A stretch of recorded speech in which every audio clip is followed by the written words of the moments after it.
15 لنډ تازه او مهم خبرونه. ښه راغلاست لیدونکو دې ویډیو ته.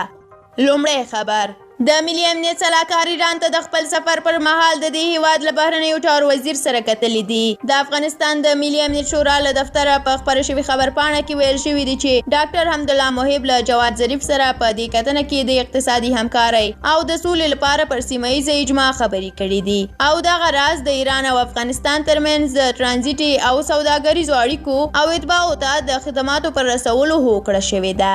دوهم خبر: د اندونیزیا د ولسمشر پخوانی مرستیال او د محمدیه سازمان د علماو مشر کابل ته راورسید. دریم خبر: مولانا فضل الرحمن څنګه عمران خان نه پیژني؟ آیا د اعصابو ستونزه پیدا کړې ده؟ د پاکستان د جمعیت علما مشر او اوس وخت کې د عمران خان د حکومت خلاف د پاکستان د ولسواکۍ غورځنګ مشر مولانا فضل الرحمن ویلي دي چې د عمران خان د لومړي وزیر په توګه په رسمیت نه پیژني او د عمران خان زړه پښې او لاسونه ولې لرزیږي. سعودي پکې څنګه وینه وچه کړې ده؟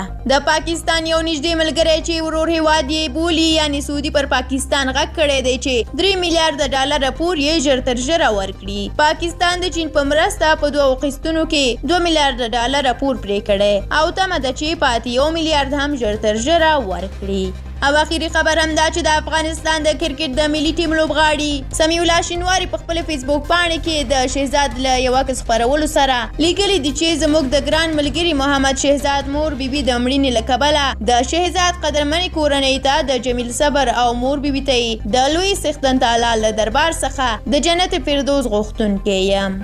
ډیره مننه درنو لیدونکو چې ویډیو مو تر اخره ولیدله. که مو دا ویډیو خوښه شوې وي نو لایک یې کړئ. د لا ډېرو ویډیوګانو د لیدو لپاره زموږ یوټیوب چینل هم درسره سبسکرایب کړئ. تر بیا الله مو مل شه. ښه وخت ولرئ.